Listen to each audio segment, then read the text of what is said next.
Let's be consistent. Welcome to the Key to Consistency. I am your host, Rakia Collins, and on today's episode, we are going to be exploring the relationship between consistency and financial management. I think all of the episodes we've had so far have been relevant and been pertinent, but I think we can all agree that there are few topics that hit home as much as our finances do. Irrespective of where you are in the world, finances, your economic status, they really determine a lot, right? They determine the type of school that you can put your children into. It determines really the type of food you can afford for your family, the type of car you drive. It determines a lot. And so without diving too deep into other topics, I wanted to make sure that we got through one of the most important topics that we should be consistent about, and that is our finances, right? The way we look at money, how we manage our money. And so a part of today's podcast is going to be a mix of,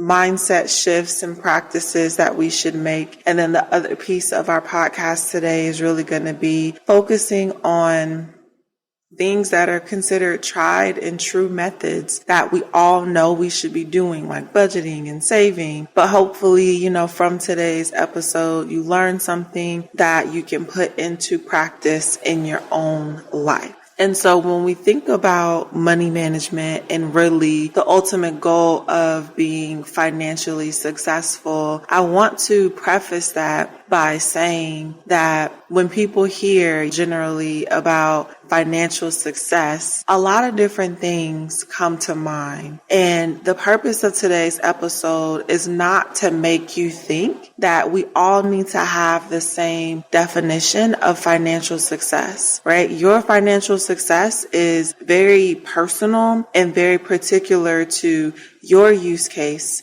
to your beliefs, and to what you value, right? So anytime I say the term financial success, just imagine what that means for you. Depending on the stage of your life, that could mean different things. If you have kids, if you don't have kids, it could just mean different things. So just keep that in mind as we go throughout today's podcast. So of course, consistency is very key when we think about achieving our financial goals, right? It doesn't matter what your financial goal is, if it's to build wealth or reduce debt or to plan for the future. Maintaining those consistent money management practices is going to be the foundation of financial stability, right? And so before we get into any action items, I want to encourage you to really think about, what is my financial goal, right? Do I know what I'm working towards? And if you don't know what you're working towards, it's going to be hard to stay committed because you don't ultimately have an end goal, right? You can be the type of person who has a financial goal for 6 months, for a year, for 18 months, whatever that may look like to you. I would just encourage you to think about your financial goal. If you say, well, I'm going to spend the first 18 months and we're going to really chip away at this debt, and then we're going to shift into building wealth, or we're going to try to do a combination of both. Whatever that looks like for you, I would encourage you to start by being very, very clear about what your financial goals are, because that'll really inform the steps that you need to take to ensure that you're on the right track.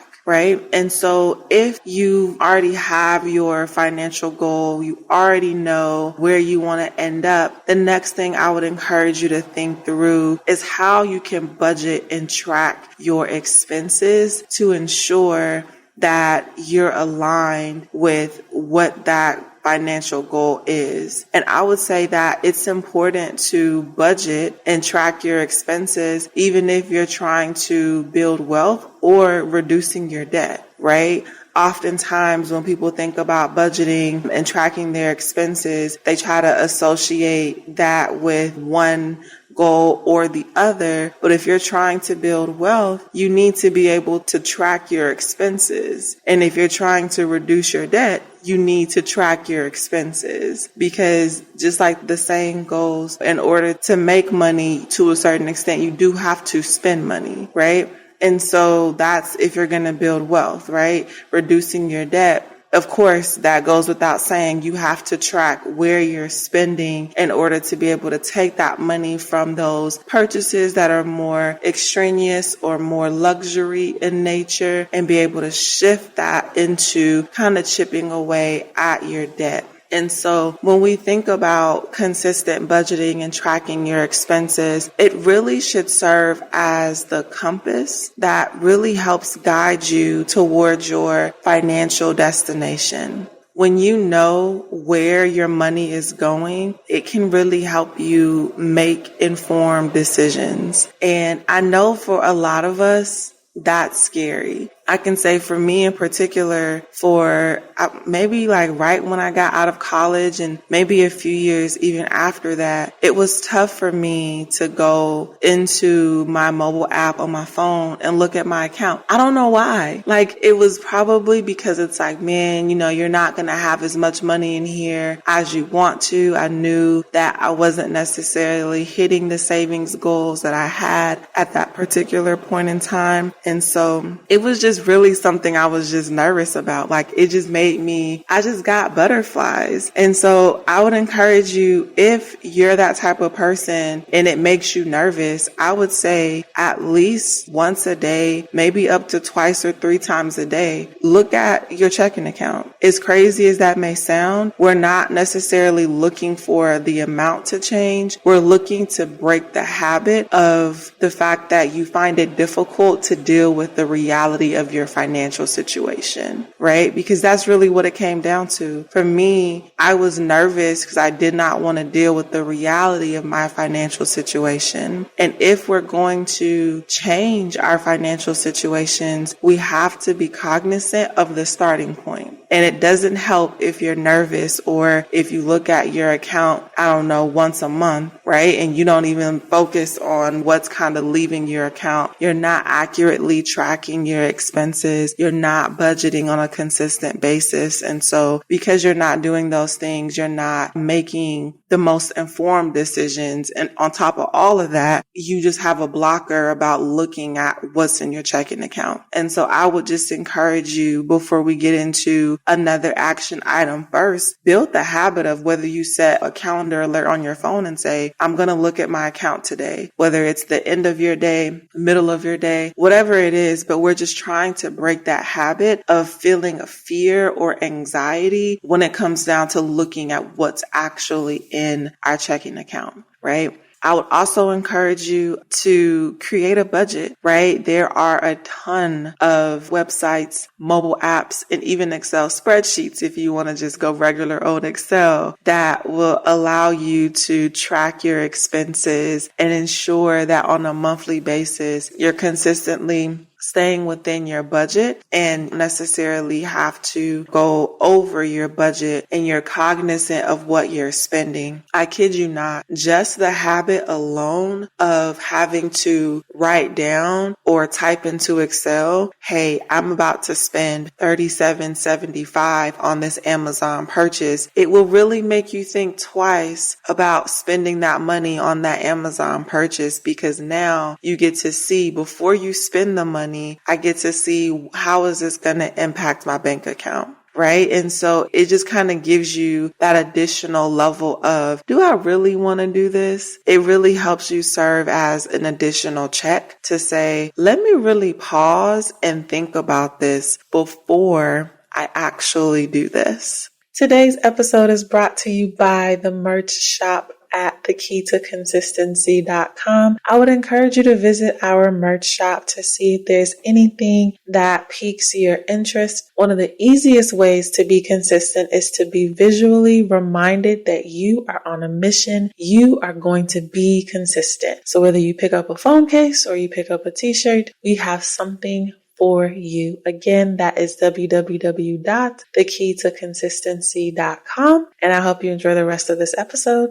Awesome, guys. The next thing that I want to talk to you all about is going to be saving habits. The importance of saving, right, on a consistent basis is like planting seeds for your financial future. When we think about how we can save, it can be small, regular contributions to your savings account. It can be $5, it can be $10, it can be whatever you can feasibly afford at that particular point in time in your life. But saving over time is going to help you build a substantial amount of wealth, right? I would encourage you to set up automatic transfers to your savings account on your payday because it ensures that you're paying yourself before you spend your money, right? And if you are savvy and you want to have an auto transfer go from your paycheck to your Roth 401k or to some type of investment account, go for it. Like that's even better. As many different saving strategies that you can employ to make sure that financially your future self is still going to be taken care of. I say go for it. Go for it because you can never do too much in terms of making sure that your financial future is taken care of. Now, this may be counterintuitive advice, but consider, and this again is just my personal mindset considering the path that I want for myself. I am personally at this point in my life cognizant of how much I'm saving compared to how much I'm investing. I'm personally investing more, whether it's in business or whether it's in the stock market or just putting my money in different places versus just saving. Now, I would encourage you if you have nothing saved up, if you don't have an emergency fund, that is priority, right? Because at any point in time, you want to be able to make sure you can still cover yourself for a few months. But the moment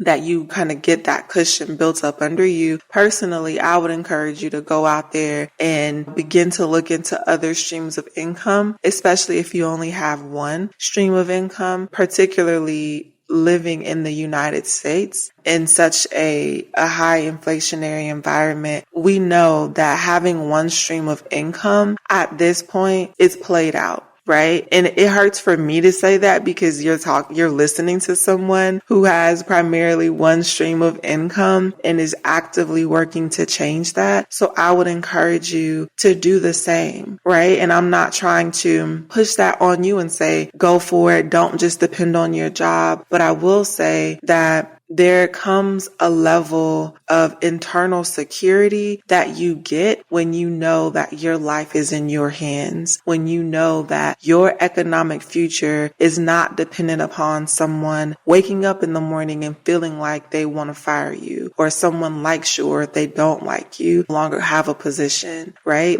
And I know that for some people that may sound crazy, but you'll be surprised about what giving someone too much power can do. And so we want to make sure that while it is important, yes, to save, I'm not bashing saving, that when you get to a certain point, if you're going to reach any level of sustained financial success, you want to have a portion, if not your entire financial future in your hands by building multiple streams of income. So you're not solely relying on one thing.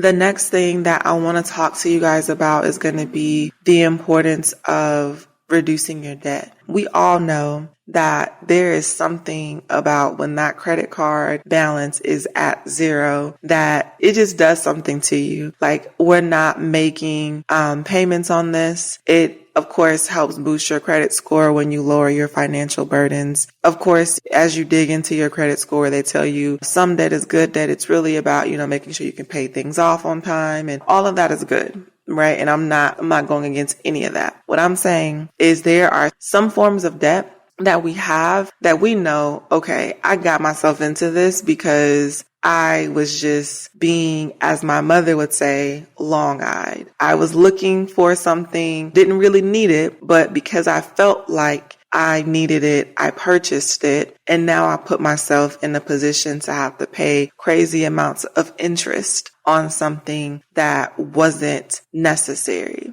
And so if you find that you're in that situation, trust me, you are not alone. We have all made some type of impulsive purchase at one point or another, right? I would encourage you to develop a debt repayment plan and really stick to that plan, right? allocate any extra funds that you have towards really paying off the high interest debts. And so that may mean maybe eating out less on a monthly basis or cutting eating out altogether. I mentioned Amazon earlier, but I know, at least for me, telling on myself, it's too easy to buy things on Amazon, right? It's too easy with a few clicks of a button to have purchased something. And while that's my personal advice, you guys may have something different, right? It could be that you hoard a particular antique item that you just buy a lot of. It could be a multitude of different things depending on who you are as a human. And so I would just encourage you to think about your spending habits, think about where your money goes, and really think about how you can reduce your debt. Right? All these different strategies are going to help us plan for the future, right? When we think about planning for retirement, whether we have emergencies or other future expenses, your car breaks down, you need a new tire, the kids are sick and have to go to the emergency room, like whatever it's important to make sure that we have a cushion of some sort. Because life is going to life, right? Irrespective of whatever plans we have going on in our lives, things that we want to accomplish, we know that life is going to life, and life does not care about you wanting to become a millionaire. Life doesn't care. And because life doesn't care, you have to be responsible enough to say that I am going to do what I need to do to set myself up for the long run, even if that means that I have to sacrifice. And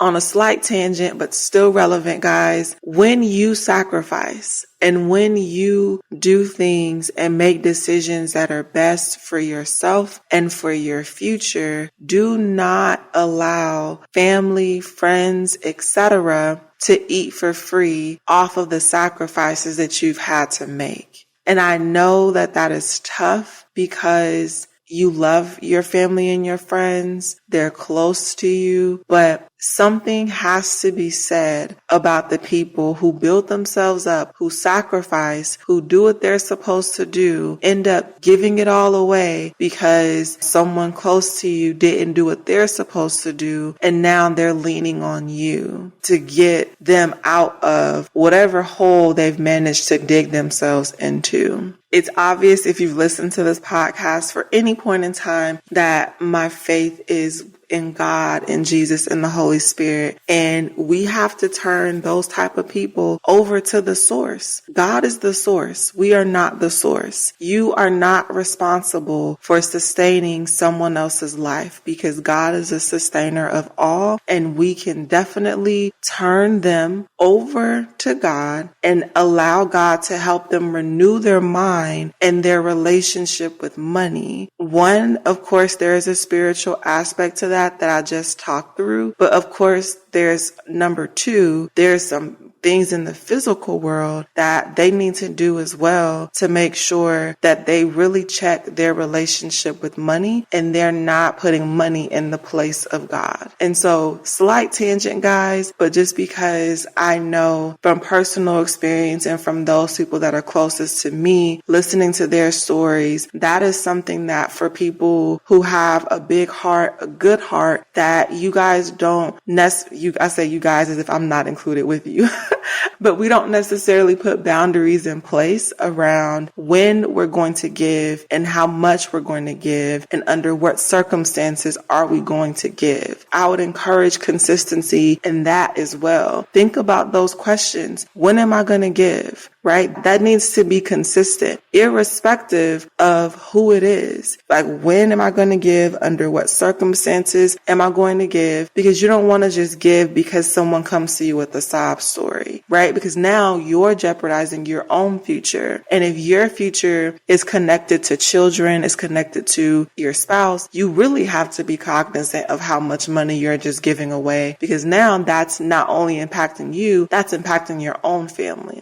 And so, again, encouraging you guys as a part of planning for your future to really think about how these consistent money habits are going to be able to help you and help you have not just a good financial future, but also to be able to build better relationships as well. One thing that you'll note is the more you make, you begin to be in different circles of influence, right? And that's where the relationship piece comes into play. Because when you have stronger relationships with people who are like-minded, you find that things are just different, right? The things that you would talk about with people who may not necessarily be on the same level as you from a financial lens is going to be different. So I'll give a practical example. I have friends and family, of course, as we all do. And I've noticed that with my friends that are financially stable and financially secure, we don't talk about money. Like, we'll talk about money in the sense of, oh, I got this promotion at work, I got a raise. And that's pretty much the extent of it, right? That's it. But with those individuals in my life who I love, but when they're not doing so hot on a financial level, money is constantly a source of discussion to the extent that they don't have a certain amount of money. And so they always want to talk about money. And you'll find that money is not a great conversation topic. I guess I'll be more clear. The making of money and talking about business is a great conversation topic. But when we're talking about money through the lens of lack and poverty, that is not a great conversation topic. And that is not something that I want to be a part of. So that goes back to my original statement about relationships, is that you'll find that as you elevate financially, naturally, your relationships should evolve as well. And as they evolve, it is important to make sure that your mindset begins to evolve as well, because I'd hate for you to build these great relationships that are meant to be sustainable and help you prosper, but you can't build them the way you're supposed to because you're focusing on the conversations you used to have when money was such a hot topic for you.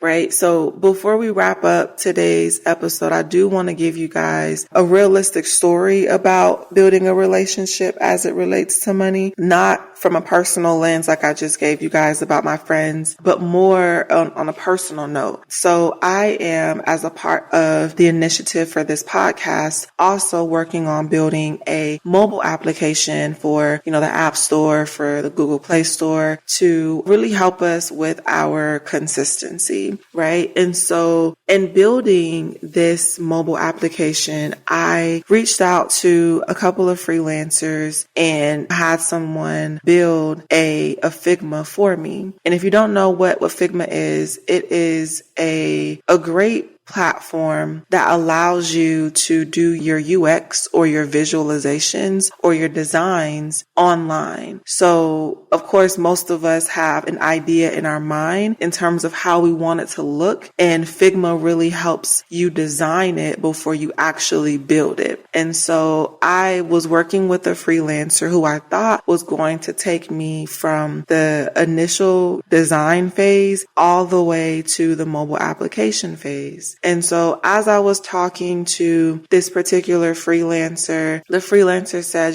hey, it'll be $20 an hour to do the Figma designs. And I said, okay, great. So if it's $20 an hour, he mentioned roughly anywhere from 10 to 30 hours or something to that extent. And I said, okay, so I ballparked it and said, so roughly the design phase will cost me approximately $500, give or take. He said, yeah, 500, give or take. So I'm like, you know what? That's fine. $20 an hour, whatever ends up happening.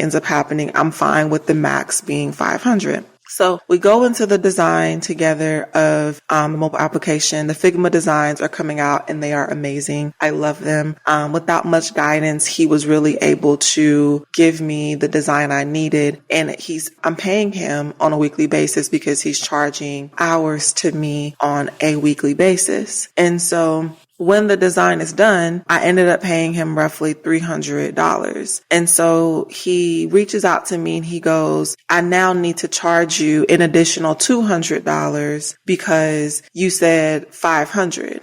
And I said, whoa, whoa, whoa, whoa. Like, whoa. If you're charging me on a weekly cadence, I'm paying you weekly for the work you've done. Where's this additional $200 coming from? He's like, well, you said 500. I said the 500 was a maximum based on an approximation of the number of hours it might have taken you at most. Right? Not just because, hey, you said 500, I'm going to pay you 500. That's just not how it works. Right? And so, long story short, after a few rounds of back and forth, I had gotten to the point where I was just working with this freelancer, and I had gotten to a point where I was just determined, I'm going to just find another freelancer to build the development piece, right? This freelancer was great for the design piece. It's unfortunate that we can't proceed forward with the development piece, but it is what it is, right? So I tell you guys that story to say the design piece was, again, a maximum of a possible $500. But of course, the development piece would have been a maximum of an additional $700. But because this particular freelancer was so focused on getting the full $500 out of a design, and rather than being honest and saying, hey, don't pay me on a weekly basis for the hours I'm charging you, I just want a flat rate of $500, that would have been preferable. But when you come back to me middle of the work and I'm paying you on a weekly basis based off of what you're billing me, and now you're like, well, I need to make sure I hit the 500, that's